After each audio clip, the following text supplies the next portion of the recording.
దొడ్డిదారిన గద్దెనెక్కిన రేవంత్ రుణమాఫీ ఇంపాసిబుల్, ఖాళీ బిందెలతో హామీలు ఎలా అమలు చేశారో, అధికారులకు వచ్చిన 4 నెలల్లోనే ఎండిన పంటలు, ఫైనాన్స్ డిపార్ట్మెంట్ లో కమిషన్ ఇస్తేనే బిల్లులు క్లియర్, బీజేపీ మల్కాజ్గిరి ఎంపీ అభ్యర్థి ఈటల రాజేందర్, హిందువులు భయపడేలా కాంగ్రెస్ మేనిఫెస్టో, ఆ హిందువులు ఆస్తులకు దోచి ముస్లింలకు బీజేపీ నిజామాబాద్ ఎంపీ అభ్యర్థి అంటే కూడా చూస్తున్నాం.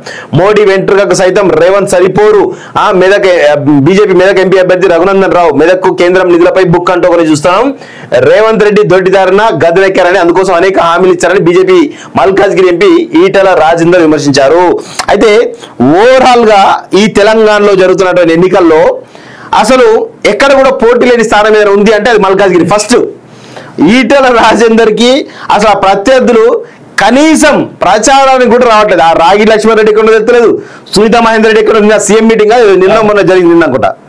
ఆ మీటింగ్ తప్పితే ఎక్కడ కూడా ఆమె పోతున్న దాఖలాలు లేదు. ఈయనైతే చాలా స్వేచ్ఛగా అన్ని నియోజకవర్గాల్లో ఉన్నటువంటి ప్రతి గల్లీ గల్లీ తిరుగుతూ ఈయన వీళ్ళ కుటుంబ సభ్యులు ఎక్కడ పడతారు అపార్ట్మెంట్లల్లో పాపం ఈయన స్టేజర్ పెద్ద కూడా అపార్ట్మెంట్ లో 10 మంది పిలిచినా 20 మంది పిలిచినా పోతున్నాడు, వాళ్ళతో మాట్లాడుతున్నాడు, దండం పెడుతున్నాడు, అన్ని రకాల అభ్యర్థన చేసేసి మొత్తానికైతే రిక్వెస్ట్ చేసేసి ఓట్లు మలుచుకునే ప్రయత్నం చేస్తా ఉన్నాడు వాస్తవంగా. ఇంకొక వైపు కాంగ్రెస్ పార్టీ అభ్యర్థి సునీత మహేందర్ రెడ్డి కానీ లేదంటే రాగి లక్ష్మారెడ్డి కానీ అసలు వీళ్ళు ఎక్కడ కూడా కనీసం నేను రోజు చూస్తున్నాను ఇక్కడ దొరుకుతారా అని ఎక్కడ చూసినా కనీసం సోయిలో కూడా లేకపోవడం దుర్మార్గం విషయం.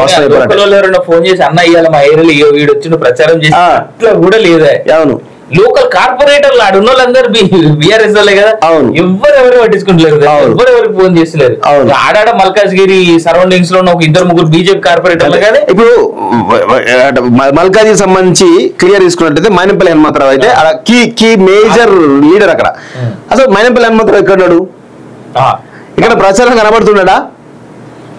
ఆయన కూడా అంటే ఈ ఓవరాల్ గా మల్కాజ్గిరిలో 1 సైడెడ్ గా భారీ మెజారిటీ ఈ రోజు ఈటల రాజేందర్ గారికి రాబోతుంది. వాస్తవంగా ఈ రాష్ట్రంలో వచ్చే మెజారిటీ ఎక్కువ ఉండేటు ఆధిక్యంలో మల్కాజ్గిరి సీటు కూడా ఒకటి వాస్తవంగా. ఇంకోటి అసలు బీఆర్ఎస్ ఓట్ బ్యాంక్ మొత్తం టర్న్ అయిపోయింది. మల్కాజ్గిరిలో మల్లారెడ్డి సైలెంట్ అయిపోయిండు, వివేక్ సైలెంట్ అయిపోయిండు, వాళ్ళ మల్లారెడ్డి వాళ్ళ అల్లుడు సైలెంట్ అయిపోయిండు. అదేవిధంగా ఉప్పల్ ఎమ్మెల్యే ఎవరైనా రాగి లక్ష్మారెడ్డి కాదు మన బండారు లక్ష్మారెడ్డి ఆయన సైలెంట్ అయిపోయిండు. ఎల్బీ నగర్ లో సుధీర్ రెడ్డి సైలెంట్ అయిపోయిండు. అసలు ఎవరు ఆ ఎమ్మెల్యేలు ఎక్కడున్నారు, ఎందుకు తిరుగుతలేరు? అసలు వీళ్ళు ఎవరు సపోర్ట్ చేస్తున్నారు? కాంగ్రెస్ సపోర్ట్ చేస్తున్నారా, బీజేపీ సపోర్ట్ చేస్తున్నారా? స్టేట్ లోనే హైయెస్ట్ కుత్బుల్లాపూర్ నియోజకవర్గంలో 85,000 మెజారిటీ వచ్చిన వివేక్ ఇవాళ కుత్బుల్లాపూర్ లో అఫీషియల్ మాట ఏంటంటే ఎందుకు గెలిపించుకున్నాం రా భయ్యా, ఈటల మనోడు కదా, మనోడు అనే మాట మీద. అవును, మీరు కాంగ్రెస్ కి అయితే ఓటేయద్దు, మీరు కాంగ్రెస్ కి అయితే అసలే ఓటేయద్దు అని చెప్పేసి చాలా స్పష్టంగా చెప్తా ఉన్నారు. అంటే ఇండియా ఏం చెప్తారంటే అరే మనలో ఒకడు మనతో తిరిగినోడు ఎలాంటి ఇబ్బంది ఉండదు, ఈటల లాంటి వాళ్ళు ఎంపీగా గెలిస్తే ఎలాంటి ఇబ్బంది ఉండదు. అదే సునీత మహేందర్ గెలుచుకో ఇక్కడ రౌడీజం మహేందర్ రెడ్డి రౌడీజం మనం తట్టుకోలేము. ఎందుకంటే తాండ్రులో వికారాబాద్ లో అక్కడిక్కడ ఆయన రౌడీజం తోటి కాంగ్రెస్ కార్యకర్తలంతా కూడా నాశనం అయిపోయారు వాస్తవంగా, వాళ్ళ జీవితాల్లో అనేక ఇబ్బందులు ఉన్నాయి వాస్తవంగా. సో ఇది ఇప్పుడు మళ్ళీ ఈమెను గెలిపించుకుంటే రౌడీజం చేస్తాడు, మనకి ఇబ్బంది అవుతుంది కదా ఆయన. ఈటల రాజేందర్ అనుకో రేపు కష్టానికో నష్టానికో సావుకో బతుకో సంతోషానికో దేనికో దానికి ఆయన పార్టీలకు అతీతంగా మనతోటి ఉంటారా బాబు అని చెప్పేసి మల్లారెడ్డి కోరుకుంటున్నాడు, వివేక్ కోరుకుంటుండు, బండారు లక్ష్మారెడ్డి కోరుకుంటుండు, సుధీర్ రెడ్డి కోరుకుంటుండు, మల్లారెడ్డి అల్లుడు కోరుకుంటాడు, కూకట్పల్లి ఆయన కోరుకుంటాడు, అందరూ ఆయన కోరుకుంటారు పాపం వాస్తవం చెప్పాలంటే. బట్ ఈటల మీద ఆ భావం అయితే ఉన్నది. పార్టీలకు అతీతంగా ఏనాడు ఇబ్బంది వచ్చినా సరే ఎవరినైనా ఇంటికి రానిస్తారు, ఎవరింటికైనా ఆయన కూడా పోతాడు.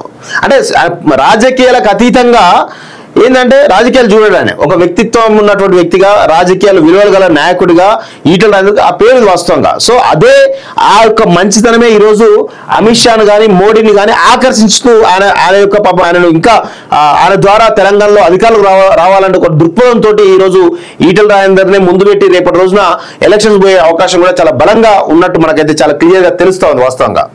దొడ్డిదారిన గద్దెనెక్కిన రేవంత్ రుణమాఫీ ఇంపాసిబుల్, ఖాళీ బిందెలతో హామీలు ఎలా అమలు చేశారో, అధికారులకు వచ్చిన 4 నెలల్లోనే ఎండిన పంటలు, ఫైనాన్స్ డిపార్ట్మెంట్ లో కమిషన్ ఇస్తేనే బిల్లులు క్లియర్, బీజేపీ మల్కాజ్గిరి ఎంపీ అభ్యర్థి ఈటల రాజేందర్, హిందువులు భయపడేలా కాంగ్రెస్ మేనిఫెస్టో, ఆ హిందువులు ఆస్తులకు దోచి ముస్లింలకు బీజేపీ నిజామాబాద్ ఎంపీ అభ్యర్థి అంటే కూడా చూస్తున్నాం. మోడీ వెంట్రుకకు సైతం రేవంత్ సరిపోరు, బీజేపీ మెదక్ ఎంపీ అభ్యర్థి రఘునందన్ రావు, మెదక్కు కేంద్రం నిధులపై బుక్ అంటూ కూడా చూస్తున్నాం. రేవంత్ రెడ్డి దొడ్డిదారిన గద్దెనెక్కారని, అందుకోసం అనేక హామీలు ఇచ్చారని బీజేపీ మల్కాజ్గిరి ఎంపీ ఈటల రాజేందర్ విమర్శించారు. అయితే ఓవరాల్ గా ఈ తెలంగాణలో జరుగుతున్నటువంటి ఎన్నికల్లో అసలు ఎక్కడ కూడా పోటీ లేని స్థానం మీద ఉంది అంటే అది మల్కాజ్గిరి. ఫస్ట్ ఈటల రాజేందర్ కి అసలు ప్రత్యర్థులు కనీసం ప్రచారానికి కూడా రావట్లేదు. ఆ రాగి లక్ష్మారెడ్డి ఎక్కడ తెచ్చలేదు, సునీత మహేందర్ రెడ్డి ఎక్కడ నిన్న సీఎం మీటింగ్ నిన్న మొన్న జరిగింది నిన్న అనుకుంటా.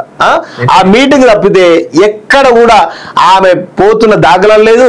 ఈయనైతే చాలా స్వేచ్ఛగా అన్ని నియోజకవర్గాల్లో ఉన్నటువంటి ప్రతి గల్లీ గల్లీ తిరుగుతూ ఈయన వీళ్ళ కుటుంబ సభ్యులు ఎక్కడ పడతారు అపార్ట్మెంట్లల్లో పాపం ఈయన స్టేజర్ పెద్ద కూడా అపార్ట్మెంట్ లో 10 మంది పిలిచినా 20 మంది పిలిచినా పోతున్నాడు, వాళ్ళతో మాట్లాడుతున్నాడు, దండం పెడుతున్నాడు, అన్ని రకాల అభ్యర్థన చేసేసి మొత్తానికైతే రిక్వెస్ట్ చేసేసి ఓట్లు మలుచుకునే ప్రయత్నం చేస్తా ఉన్నాడు వాస్తవంగా. ఇంకొక వైపు కాంగ్రెస్ పార్టీ అభ్యర్థి సునీత మహేందర్ రెడ్డి కానీ లేదంటే రాగి లక్ష్మారెడ్డి కానీ అసలు వీళ్ళు ఎక్కడ కూడా కనీసం నేను రోజు చూస్తున్నాను ఇక్కడ దొరుకుతారా అని ఎక్కడ చూసినా కనీసం సోయిలో కూడా లేకపోవడం దుర్మార్గం విషయం. ఫోన్ చేసి అన్న ఇయ్యాల మా ఏరియాలో వీడు వచ్చిన ప్రచారం చేసి అట్లా కూడా లేదా. అవును, లోకల్ కార్పొరేటర్లు ఆడున్న వాళ్ళందరూ బీఆర్ఎస్ వాళ్ళే కదా. అవును, ఎవరెవరు పట్టించుకుంటలేరు, ఎవరెవరికి ఫోన్ చేస్తలేరు. ఆడాడ మల్కాజ్గిరి సరౌండింగ్స్ లో ఒక 2-3 బీజేపీ కార్పొరేటర్లు కానీ ఇప్పుడు మల్కాజ్గిరి సంబంధించి క్లియర్ తీసుకున్నట్టయితే మైనంపల్లి హనుమంతరావు అయితే కీ మేజర్ లీడర్ అక్కడ. అసలు మైనంపల్లి హనుమంతరావు ఎక్కడున్నాడు? ఇక్కడ ప్రచారం కనబడుతున్నాడా? ఆయన కూడా అంటే ఈ ఓవరాల్ గా మల్కాజ్గిరిలో 1 సైడెడ్ గా భారీ మెజారిటీ ఈ రోజు ఈటల రాజేందర్ గారికి రాబోతుంది. వాస్తవంగా ఈ రాష్ట్రంలో వచ్చే మెజారిటీ ఎక్కువ ఉండేటు ఆధిక్యంలో మల్కాజ్గిరి సీటు కూడా ఒకటి వాస్తవంగా. ఇంకోటి అసలు బీఆర్ఎస్ ఓట్ బ్యాంక్ మొత్తం టర్న్ అయిపోయింది. మల్కాజ్గిరిలో మల్లారెడ్డి సైలెంట్ అయిపోయిండు, వివేక్ సైలెంట్ అయిపోయిండు, వాళ్ళ మల్లారెడ్డి వాళ్ళ అల్లుడు సైలెంట్ అయిపోయిండు. అదేవిధంగా ఉప్పల్ ఎమ్మెల్యే ఎవరైనా రాగి లక్ష్మారెడ్డి కాదు మన బండారు లక్ష్మారెడ్డి ఆయన సైలెంట్ అయిపోయిండు. ఎల్బీ నగర్ లో సుధీర్ రెడ్డి సైలెంట్ అయిపోయిండు.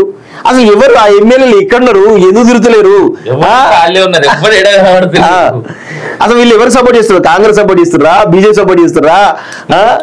స్టేట్ లోనే హైయెస్ట్ కుత్బుల్లాపూర్ నియోజకవర్గంలో 85,000 మెజారిటీ వచ్చిన వివేక్ అవును ఇవాళ కుత్బుల్లాపూర్ లో అఫీషియల్ మాట ఏంటంటే ఎందుకు గెలిపించుకున్నాం రా భయ్యా ఈటల మనోడు కదా, మనోడు అనే మాట మీద. అవును, మీరు కాంగ్రెస్ కి అయితే ఓటేయద్దు, మీరు కాంగ్రెస్ కి అయితే అసలే ఓటేయద్దు అని చెప్పేసి చాలా స్పష్టంగా చెప్తా ఉన్నారు. అంటే ఇండియా ఏం చెప్తారంటే అరే మనలో ఒకడు మనతో తిరిగినోడు ఎలాంటి ఇబ్బంది ఉండదు, ఈటల లాంటి వాళ్ళు ఎంపీగా గెలిస్తే ఎలాంటి ఇబ్బంది ఉండదు. అదే సునీత మహేందర్ గెలుచుకో ఇక్కడ రౌడీజం మహేందర్ రెడ్డి రౌడీజం మనం తట్టుకోలేము. ఎందుకంటే తాండ్రులో వికారాబాద్ లో అక్కడిక్కడ ఆయన రౌడీజం తోటి కాంగ్రెస్ కార్యకర్తలంతా కూడా నాశనం అయిపోయారు వాస్తవంగా. వాళ్ళ జీవితాల్లో అనేక ఇబ్బందులు ఉన్నాయి వాస్తవంగా.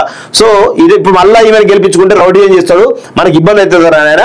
ఈటల రాజేందర్ అనుకో రేపు కష్టానికో నష్టానికో సావుకో బతుకో సంతోషానికో దేనికో దానికి ఆయన పార్టీలకు అతీతంగా మనతోటి ఉంటారా బాబు అని చెప్పేసి మల్లారెడ్డి కోరుకుంటుండు, వివేక్ కోరుకుంటు